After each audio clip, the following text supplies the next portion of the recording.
Oh, Hi. hi Mary. Thanks for coming in. No problem. Appreciate that. Sure.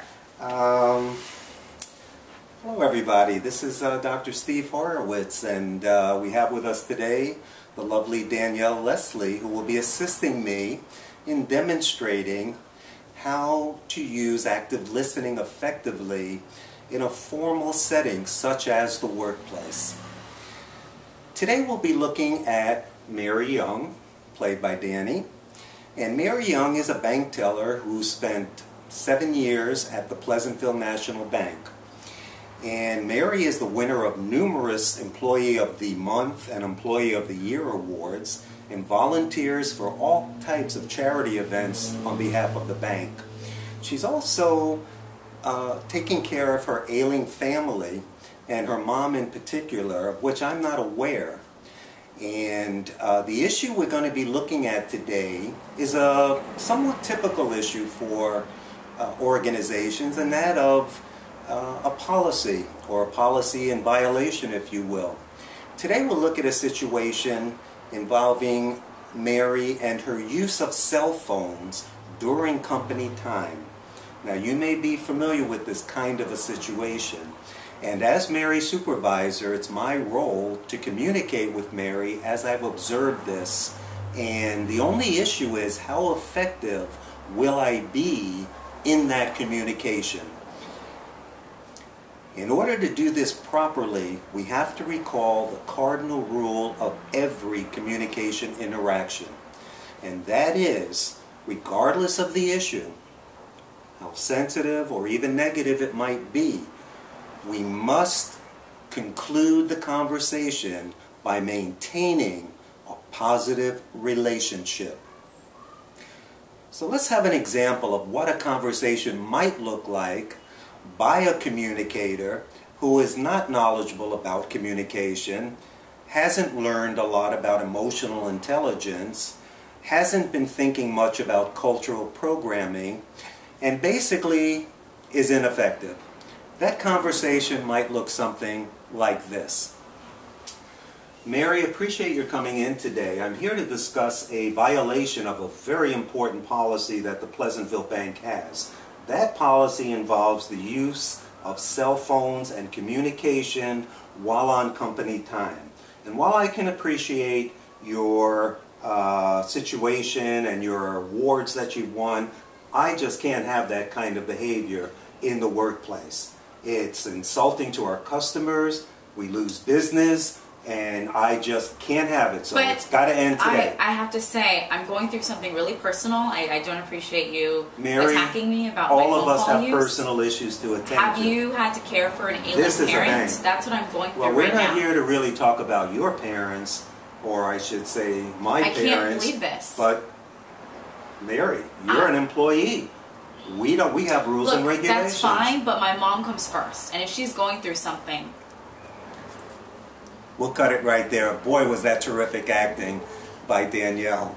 Because let me tell you, if I were Danielle, I'd have already been out of my chair and strangling myself. To her credit, Mary wouldn't tolerate that kind of interaction by her supervisor, nor should she. So that was an example of everything you could possibly do that was inappropriate. But let me ask, from a communication point of view, Mary, did you understand the communication? What message was I trying to communicate? I understood that regardless of the situation, there's a very strict cell phone policy, and I can't use it while I'm with a customer. Okay, so the communication was clear. Did you understand the vocabulary I used? Yes. Were there any idioms or phrases or jargon you did not understand? No. No, so I communicated the message clearly. So what's the problem? You guessed it. Maintaining a positive relationship. Let's ask Mary just what the impact of that technique was. So how did you feel about the way I communicated that information to you, Mary? I felt attacked and like you were very insensitive. And really, at the end of it, I was pissed off at you. Well, and that's a version of something that can lead to a phrase that I've coined called minimum daily requirement, which basically means if you treat an employee the way I just demonstrated, you can likely count on that employee not only not volunteering at your next car wash or other charity event, but performing what I call minimum daily requirement, meaning she'll do just enough to keep her job, and that's it. At worst, she's likely to become antagonistic and even sabotage your operation. So, having said that, let's have that conversation again, except this time, hopefully by a supervisor who has some knowledge of communication, knows about active listening and cultural programming, and most of all, knows how to maintain a positive relationship regardless of the situation. Mary, thanks Hi. for coming in. No problem. Hey Mary, I just wanted to thank you again for your taking the lead in so many of the charity events that the bank has been holding this throughout the year. You've done a terrific job. Thank you. And I think because employees like you, top employees committed to the bank, that we've gained a reputation in the community for being just that, the bank that cares. And one of the reasons we've gotten that reputation was we've all come together and openly communicated what we call guidelines for how we would work together in order to optimize our performances. And I believe you were chairing one of those committees. And I wanted to share with you one of the guidelines that as a supervisor I'm responsible for communicating as I observe our operation. It appeared over the last week or so that you had been maybe on your cell phone a bit more than I'd expected or we'd agreed to, and on occasion were away from your teller station. And in fact, I even got a call from a customer indicating the service wasn't quite what they were used to. Oh my gosh. Yeah, and I appreciate your response. I can see already that that's not something you're comfortable You know, with. it's really hard for me because I am going through something personal, and the customers have no idea, you have no idea, but that's the reason I've been on my phone, is my mom is sick. So I don't know what you expect me to do. You know what, it's interesting because it sounds as if I understand what you're saying, and you're right, I was not aware of the seriousness of the situation, and I certainly want to first ask, how is your mom doing? To begin with. Okay, she's unstable. It's been a rough couple of weeks. See, it has, and I can understand where you may have some feelings that are tense. Yeah, I can't believe the customer told on me. It can happen, yes, that did happen, and normally that wouldn't, but as you're indicating, it's an unusual situation for you if I hear you correctly. Yes. And in addition, what tends to happen occasionally, if something like that takes place, someone else has to kind of fill in, and then they're left with a vacancy where they are, and so on and so forth.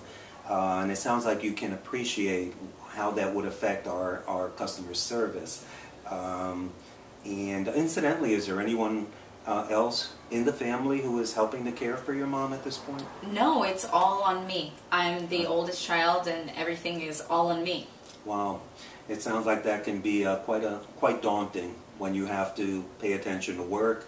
And It's really stressful, and I don't need stress from you or from work. Yeah, and I do hear that. So you may be feeling even now that this communication itself is either unwarranted or is producing even more stress for you.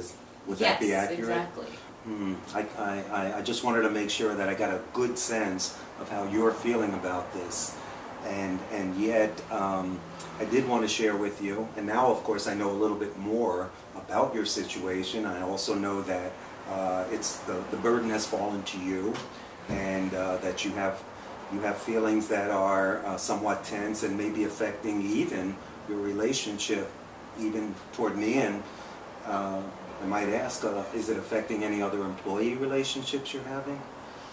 Well, yeah, I think I heard them talking about me the other day because I was away from my station and they had to cover for me. And can you tell me more about how you felt about that?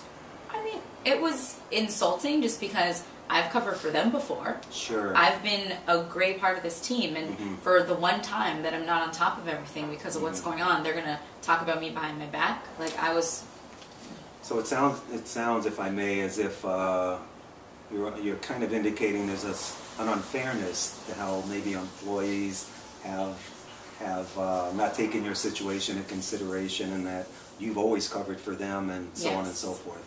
I think I've got the picture. So I think what I'd like to ask you now then is, knowing we have two things going on here. We've got our bank and our operation, and how to optimize our customer service, and you've got a personal issue going on at the same time. So I think I'd like to ask you for some options that you might have, and we don't have to answer all of these today, but just to gain from you some sense of how you might have been thinking about how to make all of it work. Well, I actually have been thinking about taking some time off. Maybe a couple of weeks, so that her condition can stabilize, and that way when I'm here I am 100% focused. Right. I would say that would be something good. Another option might be breaking up my lunch, like instead of my hour lunch, maybe I could do 30 minutes, and then the other 30 minutes break up into breaks throughout the day, so I can call and check up on her.